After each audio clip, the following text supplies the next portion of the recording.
I'm Peter Kemp, New Zealand's Deputy High Commissioner to Singapore. It's been quite a year, hasn't it, Josh? With COVID. I've been really amazed out here with the community, Singaporeans and the Kiwis, how people have managed what's been a really tricky year. So I think we're all now looking forward to Christmas, having a bit of downtime.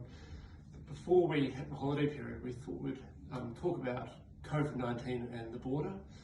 And lucky Josh here is our expert, he's a cultural advisor, so he'll be able to answer some questions I have, and I know some people out there have asked us about the border. So Josh, one question we get quite a lot. So I'm a Singaporean and I want to come down to New Zealand for my Christmas holiday. Can I do that? No, unfortunately not at this time. New Zealand is pretty much closed to only New Zealand citizens and permanent residents. There's some extreme situations whereby others are allowed in at this time, but we suggest looking at Immigration New Zealand's website to determining what those scenarios are, but pretty much only open to New Zealand citizens and residents at this time. And what about, if I'm a Kiwi passport holder, a permanent resident, and I want to come back for Christmas? I understand there's a process around booking a spot and managed isolation. Can you tell me a bit about what I need to do? Yes. So everyone that has the ability to enter New Zealand at this time has to go to a managed isolation facility for 14 days. So that's regardless of citizenship status or location that you're originating from. Everyone is required to do so. Where we suggest people go to and where you need to go to book is miq.govt.nz. There you'll need to create an account, and from there you can see then availability spaces, and once you find something that is bookable, do so, and then you can go through and purchase your airline tickets, and then go back and confirm those dates for managed isolation, and then you'll be on your way. No, one question we often are asked, so when is the border going to be open?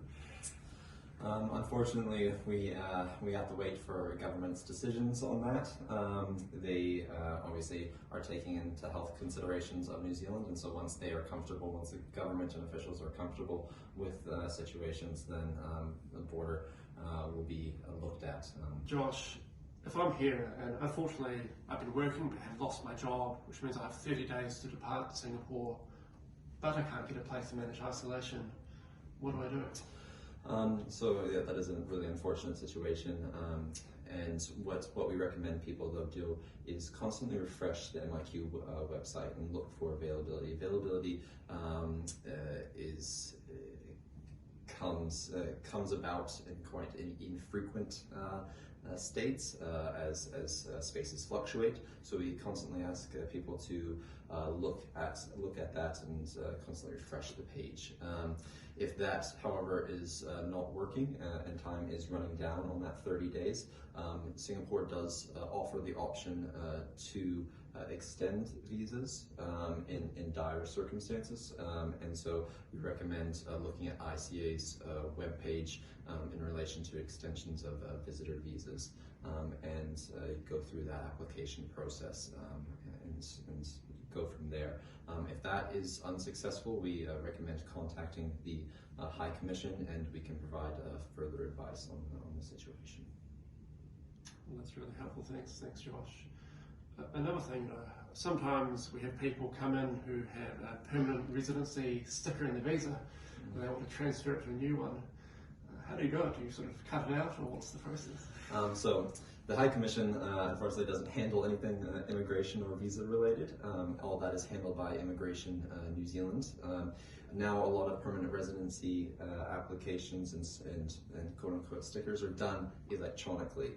So we suggest having a look on Immigration New Zealand's webpage and seeing how that is possible at this time. If you're still wanting a physical sticker, then we again suggest contacting Immigration New Zealand or New Zealand's Visa Application Center here in Singapore, and that is run by VFS Global. So look for their contact details on that.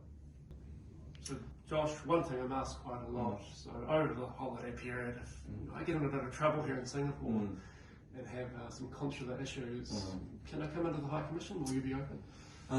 The office will be closed from the 25th until the 4th, Monday the 4th of January. However, that does not mean that consular assistance will not be provided. We have a 24-hour consular assistance number located on the High Commission's webpage. So if there are any emergency situations whereby you need to seek consular assistance, please call that number and assistance will be provided. Standard notary services will kick back into gear for the 4th. So any kind of notary services will be closed though from the 25th to the 4th. All other assistance emergency, please dial that number. That's great, thanks Josh. Well, I think it's been such a big year, so unexpected. I think everyone's looking forward to 2021 very much. So I'd just like to say to all Kiwis and friends of New Zealanders in Singapore, I hope you have a Merry Christmas and a great New Year. Kia kaha, go strong.